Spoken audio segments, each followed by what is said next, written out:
Time for business news now. I'm joined for that by Stephen Carroll, our business editor. Hello there, Stephen. Hi, Catherine. Now, we were just talking about the upcoming election on Thursday next week in the UK.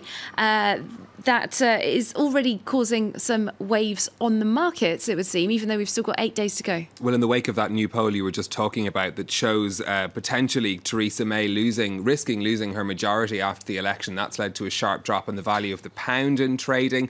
Now, it dipped below $1.27 after that YouGov survey showed the ruling party could lose 20 seats across the UK. Now, the pound is seen as being the most vulnerable element that's traded on the markets to the outcome of the election. Some analysis saying that if Theresa May fails to extend her majority beyond 50 seats, the currency could face a sharp sell-off when the results come in. The pound today holding just above $1.28 in trading, but still down on the start of trading today. Now, $1.28 is still 3 cents higher than the position the pound was in before the Prime Minister called the election in May. So there's still a reasonable amount of confidence in the currency out in the markets there. On the stock markets, London's FTSE 100 starting the day just above the flat line, in fact, so no reaction on share markets similar to what we've seen on the currency markets. The small gains too in Paris and Frankfurt, as you can see there, at a lacklustre start to European trading. Over on the Asian markets, it was more of a mixed picture.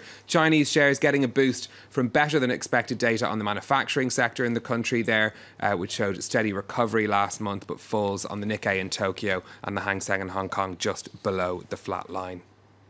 All right, we're going to take it across to South America now. In Venezuela, as we've been reporting, there have been 2 months of protests against the president there. Now, as a sort of annex to this story, the bank Goldman Sachs is itself becoming a target for protesters over its actions on the financial markets. That's after the US bank snapped up $2.8 billion worth of bonds in the country's national oil company. Now, those opposed to President Nicolas Maduro says the deal provides his government with hundreds of millions of dollars and makes Goldman complicit in human rights abuses carried out under his rule. The leader of Venezuela's opposition has written to Goldman's chief executive, accusing him of trying to make a quick buck off the suffering of the Venezuelan people. The bank says it bought the bonds through a secondary broker and has never dealt directly with the Venezuelan government over this transaction. All right, so we've got some news from a French, a department of France, a French holiday island, Corsica. There's some new rules that the local authorities there want to bring in about hiring on the island, but they are quite controversial. The island's assembly passed a policy which asks businesses to hire local workers over those coming from outside of Corsica. Now, local representatives say that it's a measure aimed at bringing down unemployment on the island, which is above the national average at over 10%. But if strictly enforced, it would break French law, as Rebecca Rosman now explains.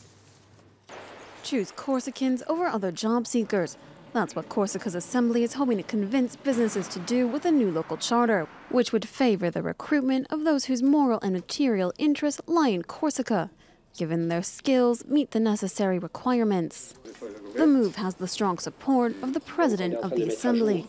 There are a number of job openings for which it is absolutely necessary to give a hiring preference to residents in Corsica, those who are a part of the state and its economic sectors. The first target, the construction industry. The assembly wants to limit the number of workers sent from abroad. For France's largest labour union and the Chamber of Commerce and Industry, the local hiring preference is a means for reducing unemployment on the island. There's currently 22,500 people unemployed in Corsica. The ideal solution is to hire these people so they can meet the needs of local businesses. The charter remains optional, meaning Corsican businesses aren't obligated to adopt it. But according to MEDEF, France's largest employer federation, the measure is not only a form of discrimination, it's also bad for business. Businesses need flexibility and freedom. Therefore, this is an absurd approach. We will not succeed in boosting employment with restrictive measures like this one. It's also been deemed illegal by the island's prefect, which represents the French government in Corsica. They've threatened to prosecute local businesses that implement it. All right, thanks very much. It's Stephen Carroll, our business editor, who'll be back later on with more business headlines for you.